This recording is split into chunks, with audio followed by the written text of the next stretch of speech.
নমস্কাৰ।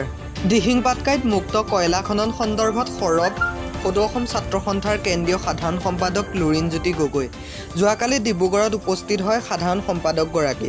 তেখেতক সংগ দিয়ে ডিব্ৰুগড় আৰু তিনিচুকীয়া জিলা ছাত্ৰ সন্থাৰ বিষয়ববীয়াসকলে।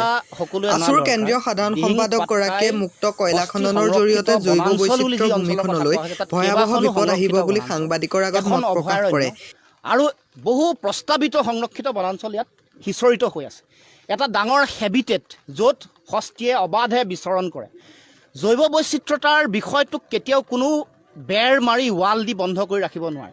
যিবোৰ বিষয়ে মানুহক বিভ্ৰান্ত কৰিব খুজিছে প্ৰকৃতিপ্ৰেমী সংগঠন ব্যক্তিয়ে, যে কেৱল মাত্ৰ তেওঁলোকে কৈছে যে দিহিং পাটকাই অভয়াৰণ্য, যিখন Dihing Patkai wild life sanctuary বুলি কয়, বৰ্ষাৰণ্য বুলি য'ত কওঁ, তাত কোনো ধৰণৰ কয়লাৰ খনন হোৱা নাই, হোৱা নাছিল, হ'ব নোৱাৰে এই বুলি কৈছে।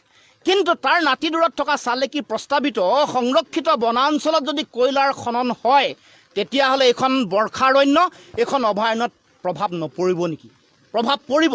আৰু আমাৰ সকলোৰে দায়িত্ব এইটো নাই নেকি যে যিকোনো এখন বনাঞ্চল, সংৰক্ষিত অভয়াৰণ্য বা প্ৰস্তাৱিত সংৰক্ষিত বনাঞ্চলত খনন কৰিলে তাৰ বিৰোধিতা কৰাৰ কাৰো দায়িত্ব নাই নেকি? কেৱল মাত্ৰ আইনখনৰ দোহাই দি এই যে মুক্ত খনন হৈছে, যি প্ৰকৃতিক ধ্বংস কৰিছে, আৰু কোনো কাৰণতে এই অভয়াৰণ্যখনৰ যিখন Dihing Patkai wild life sanctuary, তাৰ জীৱকুল, তাৰ পখিলা, তাৰ পশু পক্ষী, তাৰ স্তন্যপায়ী প্ৰাণী সৰীসৃপ, সেইসমূহৰ বিচৰণ, হস্তীৰ বিচৰণ, হলৌবাদনৰ বিচৰণ কি কেৱল মাত্ৰ তাৰ মাজত এই অভয়াৰণ্যখনৰ ভিতৰত সীমাবদ্ধ হৈ থাকিব নেকি? ই সম্পূৰ্ণৰূপে সমগ্ৰ অঞ্চলটোৰ জৈৱ বৈচিত্ৰতাৰ ওপৰত বিৰূপ প্ৰভাৱ পেলাব। গতিকে যিসকলে চৰকাৰৰ দালাল হৈ, যাৰ দায়িত্ব এই এনেকুৱা ধৰণৰ অবৈধ খননবোৰৰ বিৰোধিতা কৰিব লাগে, উঠি পৰি আন্দোলন কৰিব লাগে, সেইসকল ব্যক্তিয়ে চৰকাৰৰ দালালি কৰাৰ পৰা তেওঁলোকে আঁতৰি আহিব লাগে। আৰু কৈ দিব খুজিছোঁ, সকীয়াই দিব খুজিছোঁ, অন্যথা পৰিৱেশ পৰিস্থিতি ভয়াৱহ হ'ব আগন্তুক দিনত। তেওঁলোকে ইয়াৰ সমুচিত প্ৰত্যুত্তৰ পাব।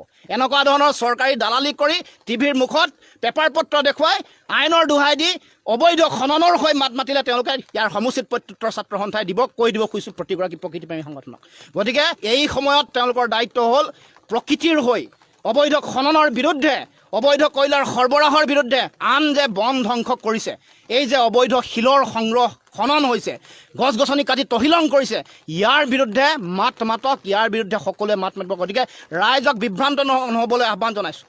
অভয়াৰণ্যৰ ভিতৰত নহ'লে, কাষত হ'লে ইয়াৰ প্ৰভাৱ অভয়াৰণ্যখনতো পৰিব। গতিকে আমি পূবৰ আমাজান দিহিং পাটকাই বৰ্ষাৰণ্য অভয়াৰণ্যক আমি জীয়াই ৰাখিব লাগিব, আৰু সেইকাৰণে সকলোৱে ইয়াৰ বিৰোধিতা কৰাটো উচিত। আৰু পৃথিৱীৰ সমগ্ৰ প্ৰান্তে প্ৰান্তে ইয়াৰ প্ৰতিবাদ হৈছে। আৰু আমি ছাত্ৰ সন্থাই ক'ব খুজিছোঁ যে যি মুক্ত খননৰ মুক্ত খননৰ আৰু আণ্ডাৰগ্ৰাউণ্ড মাইনিঙৰ সিদ্ধান্ত হৈছে 98.59 হেক্টৰ মাটিত, য'ত ইতিমধ্যে কোল ইণ্ডিয়া লিমিটেডে ইলিগেল মাইনিং কৰিয়ে আছিল 57.20 হেক্টৰত 2003 চনৰ পৰা 2019 চনলৈকে, যাৰ বিৰুদ্ধে অসম চৰকাৰে 2019 চনত তেওঁলোকে গোচৰো তৰিছিল, 2020 চনত তেওঁলোকে পেনাল্টিও দিছিল।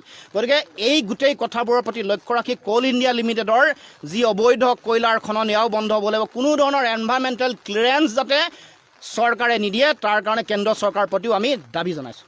এইটোৱেই চৰকাৰৰ বন সংৰক্ষণৰ যিটো ফুপুলা স্বৰূপ, তাকে প্ৰমাণিত কৰিছে। সংৰক্ষিত বনাঞ্চলত য'ত শিলৰ অবৈধ খননেই হ'ব নোৱাৰে, য'ত কেনেকৈ ইয়াত তেওঁলোকে সংগ্ৰহ কৰি ৰাখিছে, ইয়াত কেনেকৈ ষ্টক কৰিবলৈ সুযোগ পাইছে, ইয়াৰ কাষৰ সংৰক্ষিত বনাঞ্চলত কেনেকৈ গছ নিতৌ কাটিব লাগিছে, কেৱল মাত্ৰ চৰকাৰৰ সোপাঢিলা নীতি, চৰকাৰৰ কোনোবা ব্যক্তিৰ তেওঁলোকৰ চিণ্ডিকেট ৰাজ, য'ৰ নেকি অবৈধ ধন তেওঁলোকৰ পকেটলৈ যায়, এই কথাটোৰ কাৰণেই তেওঁলোকে এই কথা বতৰাবোৰ তেওঁলোকে চকু মুদা কুলিৰ ভাৱত অৱতীৰ্ণ হৈ আছে। কোনো ধৰণৰ ব্যৱস্থা গ্ৰহণ কৰা নাই, আনকি মুখ্যমন্ত্ৰীয়েও কোনো ধৰণৰ ব্যৱস্থা গ্ৰহণ কৰা নাই। নহ'লেনো মুখ্যমন্ত্ৰীয়ে নিৰ্দেশনা দিয়াৰ পাছত বনমন্ত্ৰীয়ে আজিলৈকে আহিবলৈ সময় পোৱা নাই। এসপ্তাহ সময় হ'ল, আৰু অতদিনে যোৱা এই চৰকাৰখন শেষ হ'বলৈ হ'ল, 4 বছৰ যোৱাকালি সম্পূৰ্ণ হৈছে। এই 4 বছৰত তেওঁলোকে দুৰ্নীতিমুক্ত অসম গঢ়িম বুলি কৈ থকা চৰকাৰখনৰ চাৰিওফালে মুক্ত কয়লাৰ খনন চলি আছে, যাৰ এপিচেণ্টাৰ এই মাৰ্ঘেৰিটা, তাৰ উপৰিও অসমৰ বিভিন্ন প্ৰান্তত কয়লাৰ খনন হৈ আছে।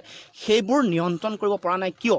কেৱল মাত্ৰ তেওঁলোকৰ কোনো আন্তৰিকতাহীনতা, দায়িত্বহীনতা, আৰু এনেকৈ সোপাঢিলা নীতিৰে কেৱল মাত্ৰ ইয়াৰ পৰা কেৱল মাত্ৰ ধন লুণ্ঠন, চৰকাৰৰ যেনেকৈ ৰাইজৰ অভিযোগ মতে দল চলোৱা, চৰকাৰ চলোৱা ইয়াৰ মতে অবৈধ ধন সংগ্ৰহ কৰা তাক বাদ দি আৰু একো নাই সেইকাৰণে বনসমূহ এনেকৈ ধ্বংস হৈছে গতিকে এই কামৰ অৱসান হ'ব লাগিব আৰু আমি আজি ক'ব খুজিছোঁ যে অসমৰ জনতাই জনা উচিত সংৰক্ষিত বনাঞ্চলত এনেকৈ চলিছে বন ধ্বংসযজ্ঞ অবৈধ শিলৰ খনন অবৈধ কয়লাৰ খনন মুক্ত খনন আৰু বিভিন্ন প্ৰান্তত এনেকৈ গছ কাটি বন তহিলং কৰিছে খাস্তাং কৰিছে আৰু কোনো চৰকাৰ কাণ হাৰ নাই কেৱল মাত্ৰ তেওঁলোকৰ বন সংৰক্ষণ জৈৱ বৈচিত্ৰতা সুৰক্ষিত কৰাৰ কথা কেৱল মাত্ৰ তেওঁলোকে 5 জুন যেতিয়া আহে ডিব্ৰুগড়ৰ পৰা সেইদিনাখন পৰিৱেশ বিশাল দিৱসৰ দিনাই তেওঁলোকৰ মনত পৰে আৰু কেৱল